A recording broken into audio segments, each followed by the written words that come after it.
আসসালামু আলাইকুম। জি, আজকে আমরা দেখব কিভাবে আমাদের ট্রিকোস্কোর অ্যাপটি প্লে স্টোর থেকে ইনস্টল করতে পারবো এবং এর ড্যাশবোর্ড পরিচিতিটা। ড্যাশবোর্ডে আমরা কি পাচ্ছি ওই পরিচিতিটা আমরা দেখব, এটার ইউজ কেসটা আমরা দেখব। তো তার জন্য প্রথমেই আমি আমার মোবাইল ফোনটি নিলাম। তো আমি আমার মোবাইল ফোন থেকে চলে যাচ্ছি প্লে স্টোরে।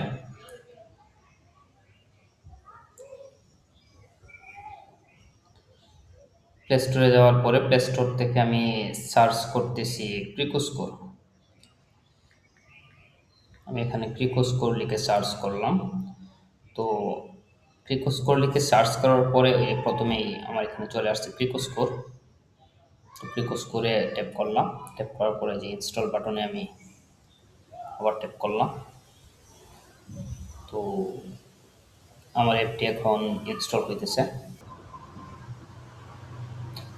আমার অ্যাপটি ইনস্টল হওয়ার পরে আমি অ্যাপটিকে ওপেন করলাম। এখানে ওপেন বাটনে ক্লিক করার মাধ্যমে অ্যাপটিকে ওপেন করে নিলাম।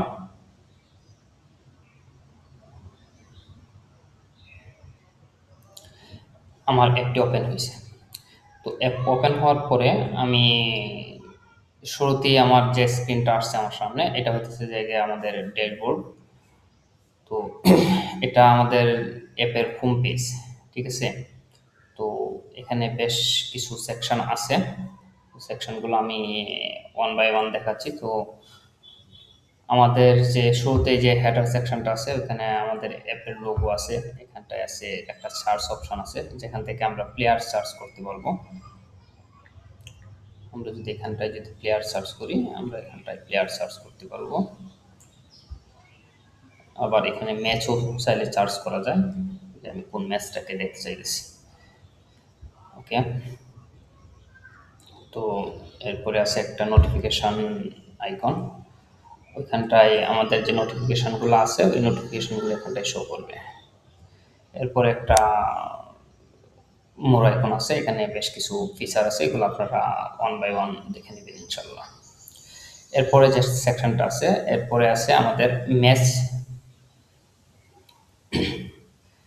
আমাদের যে লাইভ ম্যাচ আপকামিং বা সিরিজ, অথবা যে সমস্ত ম্যাচগুলো শেষ হয়েছে, রেজাল্ট হয়েছে, ওই ম্যাচগুলো আছে এখানে। এখানে শুরুতেই আছে লাইভ ট্যাব। যদি কোনো ম্যাচ চলতে থাকে রানিং, তো সেই ক্ষেত্রে এই লাইভ ট্যাবে ম্যাচগুলো দেখাবে। আপকামিং লিস্টে যদি কোনো থাকে, তাহলে ওইগুলো দেখাবে। ফিনিশিংয়ে যে সমস্ত ম্যাচগুলো শেষ হয়েছে, ওই ট্যাবে আমরা ফিনিশিংয়ের ম্যাচগুলো পাবো। রেজাল্ট যেগুলো হয়েছে ওইগুলো আমরা পাবো, ঠিক আছে? এরপরের যে সেকশনটা আছে, সেটা হইতেছে যে টুর্নামেন্ট অ্যান্ড সিরিজ। তো আমাদের টুর্নামেন্ট এক্সিস্ট যেগুলো আছে, ওইগুলো আমাদের এখানে শো করবে। ভিউ মোরে যদি যাই, তাহলে সবগুলা টুর্নামেন্ট এখানটায় শো করতেছে। এরপর হচ্ছে যে টপ প্লেয়ার। এখানে টপ এখানে প্লেয়ার লিস্ট থেকে টপ কিছু প্লেয়ার এখানে দেখাবে, যাদের রান উইকেট বেশি তাদেরকে এখানটায় দেখাবে। টপ 10 প্লেয়ার মোস্ট প্রবাবলি এখানে শো করবে। আবার মোরে ক্লিক করলে আমরা সমস্ত প্লেয়ারদেরকে আমরা এখানটায় দেখতে পাচ্ছি। এরপর আমাদের আছে পপুলার ভিডিও অথবা পপুলার পোস্ট। আমাদের এখানে একটা নিচের বটমে দেখেন, বটম মেনুতে এখানটায় একটা কমিউনিটি সিস্টেম আছে। তো এই কমিউনিটি সিস্টেম থেকে ওইটা ইম্পর্ট্যান্ট কিছু না, তারপরে দেও ওই কমিউনিটি সিস্টেমে আপনি যদি কোনো কিছু করেন, ওইগুলো এখানটায় শর্টলি দেখাবে আর কি। জাস্ট রিসেন্ট কয়েকটা ভিডিও বলেন, ওই পোস্ট বলেন, এখানটায় সে শো করবে। এরপরে আসি আমরা ওই যে কমিউনিটি বটম মেনুতে আমরা আসি। তো বটম মেনুতে এখানটায় আছে একটা কমিউনিটি। ও বটম মেনুতে যেটা সবচেয়ে ইম্পর্টেন্ট জিনিস, আচ্ছা ঠিক আছে, আমি আগে ওয়ান বাই ওয়ান করি। আর এখানে একটা প্লাস আইকন আছে, এটাতে ক্লিক করলে আমরা শর্টলি করতে পারবো, আমাদের ম্যাচ ক্রিয়েট করতে পারবো। তো এটা হচ্ছে শর্টকাট। বাট আমরা ম্যাচ তখনই ক্রিয়েট করতে পারবো যখন আমরা এটাতে লগ ইন করবো, ঠিক আছে? ইউজার লগ ইন করা যখন থাকবে, তখন জায়গায় আমরা এটা করতে পারবো।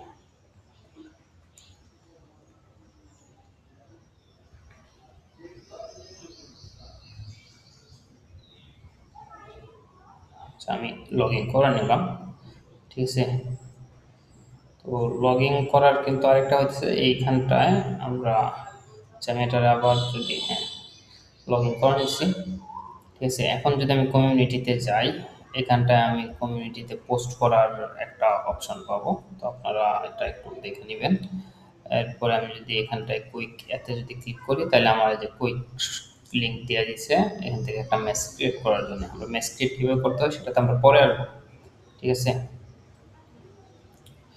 এরপরে হইতেছে যে এখানটা একটা মেসেজ সেকশন আছে।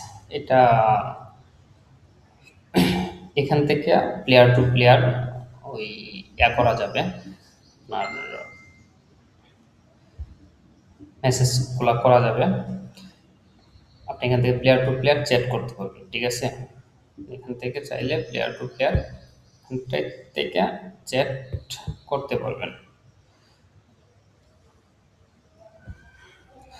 এরপরে হইতেছে জায়গা প্রোফাইল সেকশন। তো এখান থেকে আপনি আপনার প্রোফাইলের সমস্ত কন্ট্রোল আপনি পাবেন। আমাদের আসলে এখানটায় আপাতত দুইটা সেকশন আছে। একটা হচ্ছে যে এই যে দুইটা মোড আছে আমাদের ড্যাশবোর্ডের, একটা প্লেয়ার মোড আর একটা হচ্ছে স্কোরার মোড। আপনি এজ এ প্লেয়ার আপনি প্লেয়ার মোডটা ওপেন করে কাজ করতে পারেন। আবার আপনি যদি স্কোরার হন, যে আপনি টিম ম্যানেজমেন্ট বা স্কোরার, তখন আপনি স্কোরার মোড থেকে কাজ করতে পারবেন, ঠিক আছে। তো আমরা প্লেয়ার মোডটাই আপাতত করতেছি। তো এখান থেকে আপনি আবার আপনার প্রোফাইল এডিট করতে পারবেন। আপনার যদি কেউ স্কোরিং করার জন্য রিকোয়েস্ট পাঠায়, সেই স্কোরিং রিকোয়েস্ট আপনি অ্যাকসেপ্ট করতে পারবেন। স্কোরিং